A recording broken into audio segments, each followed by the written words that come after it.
It will test your head and your mind and your brain, too. Welcome to T-Bone's Best of Roanoke show.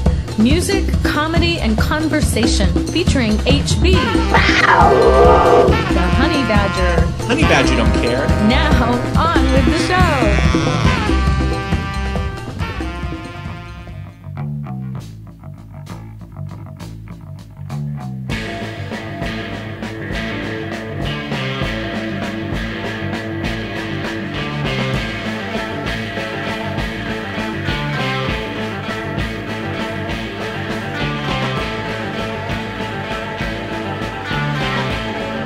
Are you ready, HB? I'm ready, T-Bone. Are you ready, John? I'm ready. Thank you for having me. Well, I'm very happy to have you here, my friend.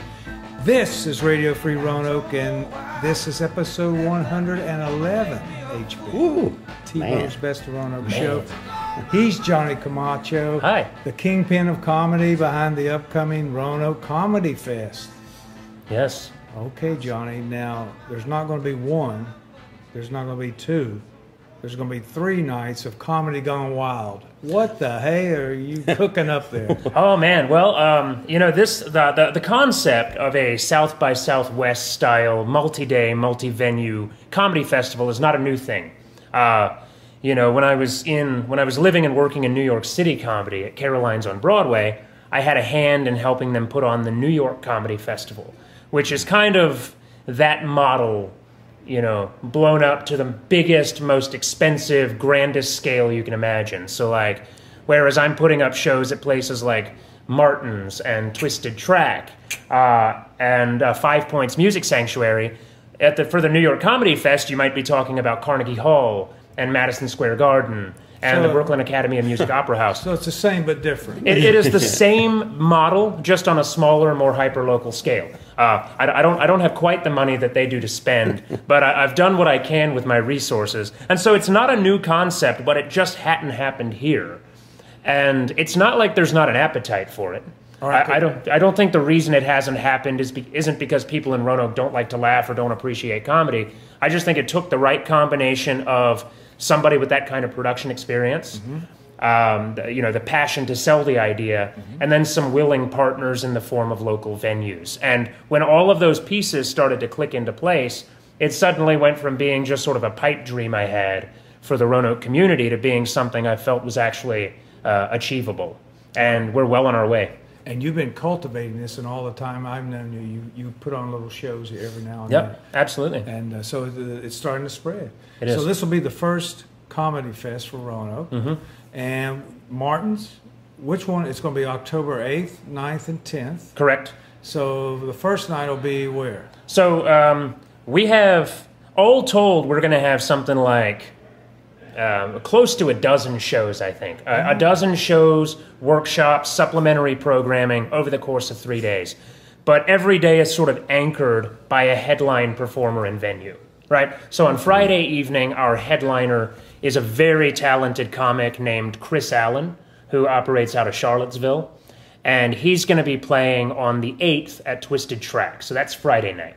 That's Friday night at Twisted Track. At Twisted Track. Now, Chris Allen, is he a Virginia native? He is a Virginia guy, and I think maybe originally he's from New York State. Okay. But in all the time I've known him, all the opportunities I've gotten to see him perform have been because he is sort of like doing the same. He's kind of trying to do the same work in the Charlottesville comedy scene that I'm doing in Roanoke, providing the open mics, booking the shows at venues around town. So he's very much like, I think, one of my more impressive peers in Virginia comedy today. How would you describe his comedy? His comedy is, he's an incredibly deft joke writer, social critic, and crowd work guy. Okay. Like, his comedy is the sort of comedy where, you know, you don't even really know when he's doing crowd work and when he's doing written material, because it all feels so seamless and it all feels so organic. Even when he's doing material he's done 100 times, it sounds like he's having a conversation with you for the first time. So he's very conversational, incredibly intelligent, you know, informed about politics and religion, and it all factors into his act. So I'm very excited for people to get to know him. Yeah. That's Chris Allen at Twisted Tracks on Friday. On Friday. So next night, I've worked out a deal with 5 Points Music Sanctuary to do basically 2 headliner shows there. The first one will be a stand-up comic who I've actually booked in Roanoke before, but his name is Tony Deo.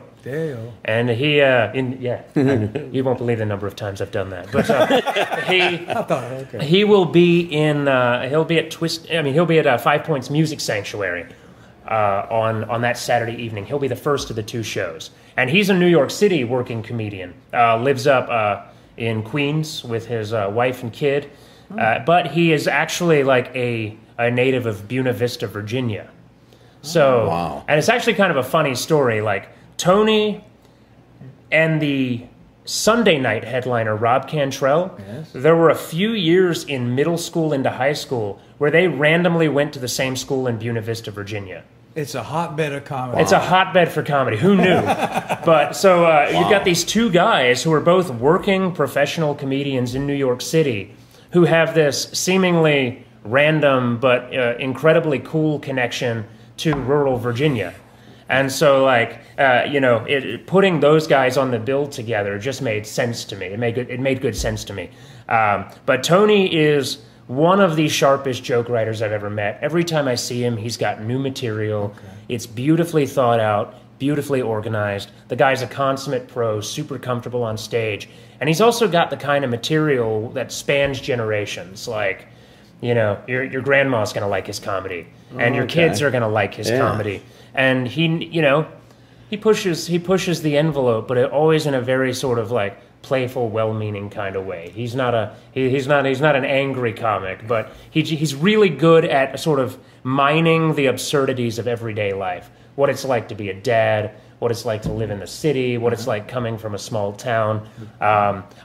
He's got some late night TV credits that are pretty cool. He's done Conan, Craig Ferguson. So he'll be coming into town. Now, did he sell out the time he was here before? He did. He sold out. I fully expect that.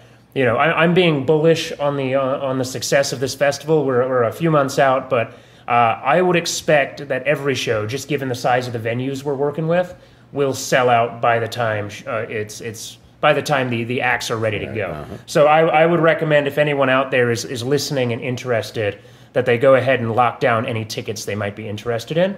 Because most of, all of these headliner shows, and we'll get to the one on Sunday here in a second, but all of the headliner shows, there are already active ticket links available. And that information can be found via the Comedy Fest presence on social media. There you go. And so Tony's going to be at 5 Points Music Sanctuary, which we've been there before. It's a beautiful venue. It's a splendid place. I am so excited to see comedy in there, and Tyler Godsey and his crew running the box office have been so welcoming and enthusiastic about this idea. So I can't give enough props to people like Tyler and Jen McFadden over at Twisted Track and Jason Martin at Martin's. But after Tony on Saturday night at at 5 Points, I keep doing that. At 5 Points, there will be a long-form improv show. Now tell us about that. I saw it. I love them. Tell us about that. So you put together like some kind of dream team. I have. I have handpicked some of my favorite improvisers in the entire country, people I've worked with, people I've watched in action in New York City, local people I've met who I just perform really well with, and myself and about 4 other performers are going to do an evening of long-form improv. And the reason I specify long-form is because it might be a little different than improv people have seen other places. A lot of improv that gets done as like a live performance is based on kind of the Whose Line Is It Anyway model, where it's like it's broken into a bunch of different games, and they might ask you for give me the name of a fake superhero, or give me a food you hated when you were a kid, and those games are kind of self-contained. They require a lot of input and direction from the audience. Long-form improv is more of a I don't want to sound too pedantic or pretentious about it, but it's kind of a more theatrical approach to scene work, where we might ask the audience for a single word suggestion, any word in the world, and then that turns into a cohesive 30-minute piece of theater with recurring scenes and characters and comedic ideas. Okay. And so it's very like when you see it done well, which hopefully you do on the night of the show. When you see it done well, it really does feel special. It seems like it almost feels like you've just witnessed a piece of magic. And so that's the style of improv that most of us studied at places like the Upright Citizens Brigade or Second City or Improv Olympic. Okay. I've pulled people from all different types of long-form improv pedagogy and philosophies, but we're all working toward the same goal. And it's entirely about listening, being present and attentive on stage. And so that's going to be the late show on Saturday, right? It will be the Improv Dream Team, and that's one ticket for both shows. Okay. 2 for 1. Two for one. You get two amazing comedy shows for one $25 ticket. So hopefully people come for Tony. They stay for the Improv. Those will be the two shows happening at 5 Points Music Sanctuary. And also, Johnny, outside there'll be a food truck. Yes. And inside, 5 Points has a bar, if I Yep. remember right. 5 Points is a nonprofit, so they'll be selling alcohol on the night. We are locking down the food truck as we speak. So if you come hungry, there will be dinner options for you there as well as drinks. So it's really setting up to be a cool way to spend a Saturday evening. Oh, what a night. And absolutely. Now that's this Saturday. That'll It'll be October. October when 9th. You said, okay, Yeah, I got you. It'll be All right. October 9th. And then on Sunday, which is not a night that Martin's is typically open, Jason has agreed to open up the bar and the restaurant for the Comedy Festival show. So we've got Rob Cantrell, I would say his main TV credit is that he was a finalist on Last Comic Standing early on in the show's run. Mm-hmm. And, now he plays some of the premier clubs in New York City. And when I was about, I'm going to tell on myself for being a major nerd here, but when I was about 13, 14, which I think would have been when he was on Last Comic Standing, Okay. I was also an avid autograph collector. So I would write letters and emails to people, and I would ask for autographs, and that was a big hobby of mine for a few years, in that adolescent range. Mm-hmm. And one of the people who sent me an email back and ultimately sent me a signed photo was Rob Cantrell. So fast forward, I'm living in New York City. I'm working at Caroline's on Broadway, but I'm also on weekends I'm working brunch at a diner. Well, I'm working one night at the diner, and this guy comes in, and I'm like, "That's Rob Cantrell." It's been years, and I would know him from across a room. Sign this. And I told him, I said, "You're a stand-up comedian. You're Rob Cantrell. When I was a teenager, you sent me an autograph, and I still have it. It's still part of my collection." And I said, "Have you ever played Caroline's?" And he said, "I've been trying to get into Caroline's for years." So. I was actually, not to blow my own horn. It's his talent, it's his craft, right. But because of who I was and he was at the time, we were able to get him into Caroline's, and he was able to start playing shows there because he had all the chops. I just think he hadn't been able to expose himself to the right person yet. And so it was this moment of kismet where I was like, okay, this guy and I we're bound somehow. Yeah. The universe brought us back together for some kind of reason. That's right. But he's going to be playing Martin's on Sunday evening. Now, for I have never heard of Rob. I don't have his autograph. Yep. But how would you describe his comedy? He's got a little more of an absurd bent than the other two guys. He's very much he's kind of strongly associated, in my mind at least, with cannabis culture. Okay. So he's got a lot of jokes about being a dad, but also but also smoking weed on the weekends, right, things like that. Right. But he's an optimistic comedian, which can feel a bit oxymoronic sometimes. Most of us have a real chip on our shoulders, but this guy brings such a joyful attitude to the stage every time he performs. And he's got albums out, there's video of him online. Any of these people I've booked, potential customers for the Comedy Fest have the option of scoping him out, looking him up online. But I think after my years in the business, I've got good enough taste that I don't think I'm leading anybody astray with these bookings. These are people who make me laugh. And, Right. you know, as the Okay. producer of a thing that's never happened before, that's really the only thing I have to go on. Your gut instinct. Yeah, my gut instinct. Yeah.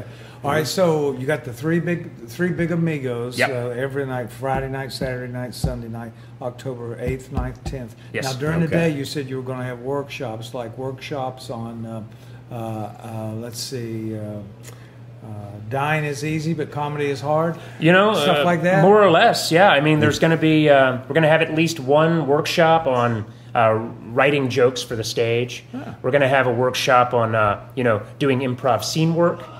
There might be like a sketch writing or like a sketch writing workshop or acting and comedy, a workshop that blends the two.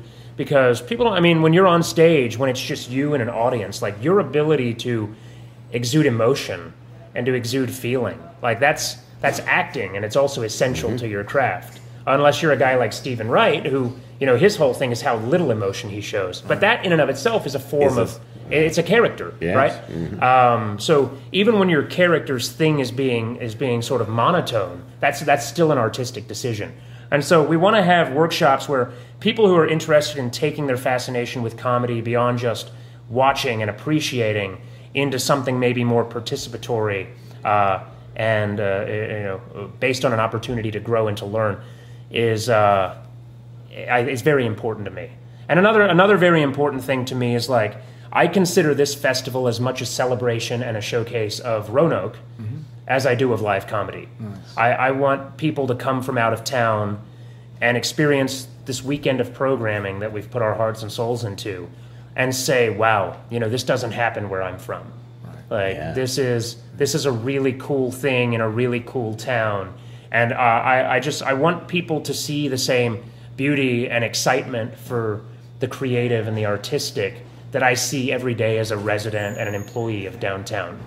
Because I feel like I wake up every day immersed in the heart and soul of this place, and it's absolutely, like, it's one of my favorite places I've ever been or lived. Right. So that's kind of where I'm coming from, and you know, you got a lot of passion for this. I do, and like, you would almost have to, because there are times where performing and producing comedy is not fun. Like, I don't do this because it's fun all the time. Some of my most unpleasant, uncomfortable moments have been on stage. Sure. You know, in moments where the set wasn't going well or the audience wasn't clicking with me. But at the end of the day, I realized that a culture that has a thriving comedy element to it versus a culture that doesn't is night and day. You know, I want to live in one of those cultures. The other one scares me. Yeah. Because the minute you lose comedy, you lose self-awareness, you lose social criticism, you lose that very important check on the humorless, on the corrupt, on the absurd, and the bleak. Comedy, for me, is kind of what it is a distancing agent. It allows me to distance you from an ugly reality far enough for you to see it, observe it, without feeling personally attacked. You know, it's the salve that allows difficult truths to become palatable. And I think that's an essential function of any artist in society. And I think that with comedy, you have the opportunity to do it directly, face-to-face with an audience. And I think the Roanoke audience is hungry for that, and obviously the venues are very supportive of this idea you have to put it all together. I mean, it took some legwork. Like, I mean, I didn't fall off the turnip truck yesterday. Like, I've been living in Roanoke now since 2016. Since 2017, I mean, I ran an open mic, and that was sort of the seed that grew into all of this. But yeah, I mean, once the open mic was there and people had an outlet for their voice, all of a sudden it's like, well, this guy's really good. We should book him on a show. Like, where's this guy from? Why didn't I know him before? And that was the catalyst for everything else. And if you do that for long enough, and all of a sudden you become like one of the comedy guys. Yeah. People go, oh, you know, I need a comedian. I want to see a comedy show. Who do I contact? So I think I've earned some credibility over the years, which is the only reason I've been able to approach these places cold and say, here's what I want to do, and here's why I think you should join me. And that's why I called you the kingpin of comedy. Now, as we get ready to wrap it up here, Johnny, just on a personal note, for me to kind of catch up what's going on, what makes you laugh right now as far as maybe a comedy TV show or a comedy movie that you've seen? I gotta say, like, if there's anyone out there who hasn't watched the sketch series, I Think You Should Leave on Netflix. I Think You Should Leave. I Think You Should Leave. It's the brainchild of a guy named Tim Robinson, who is amazing. And that show, it's got 2 seasons now. The episodes are less than 30 minutes a pop. And it is some of the most inventive sketch comedy I've seen since, like, classic Monty Python. Oh, wow. It's absolutely stunning and absurd and well acted. It takes me by surprise every single episode. And I'll sit in my apartment alone just cackling at my TV about some of this content. So right now, that is my highest recommendation in modern comedy. 6 thumbs up. 6 thumbs up. All right. All right, we're going to go with that then. Cool. All right, as we wrap it up then, is there anything else we've left out, anything else you want to highlight that we need to know about? Any last words from you, HB? Anything else we need to tie down? I don't think so. I mean, we've hit on some of the bigger shows happening. We don't have a .com right now, so anyone who wants information about this, try to find us on Facebook, Roanoke Comedy Fest. I've been posting all of my ticket links and venue and artist announcements there. There's still more to come. We've got sort of the broad strokes laid out, ready to roll.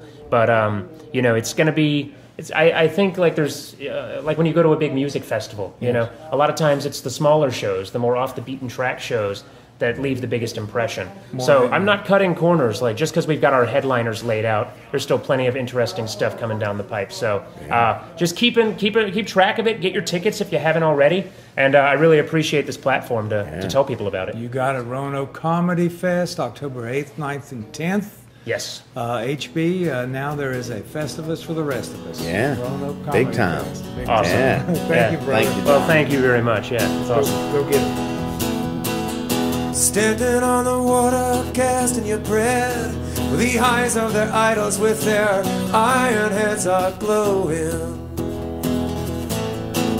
Sifting ships sailing into the mist, you were born with a snake in both your fists while the hurricane was blowing.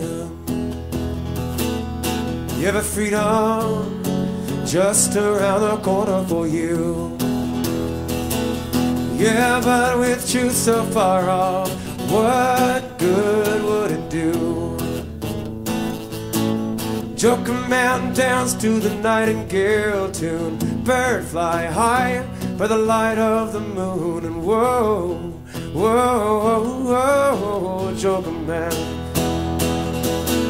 And so swiftly the sun will set in the skies, you rise up and say goodbye to no one. Yeah, but we're fools rush in where angels feet a tread, both of your futures so full of dread, but you don't show one. You're shedding off one more layer of skin. You're keeping one step ahead of the persecutor within. Joker man dance to the nightingale tune, bird fly high by the light of the moon. Whoa, whoa, whoa, whoa, Joker man. You're a man of the mountains, you can walk on the clouds, manipulator of crowds, but you're a dream twister. You're going to Sodom and Gomorrah, but what do you care? There ain't nobody there who would want to marry your sister. Friend to the woman of shame. You look to the fiery furnace, see the rich man without any name. Joker man dance to the nightingale tune, bird fly high by the light of the moon. Whoa, whoa, whoa, Joker man. Well, the book of Leviticus and Deuteronomy, the laws of the jungle and the Thanks, sea. JT.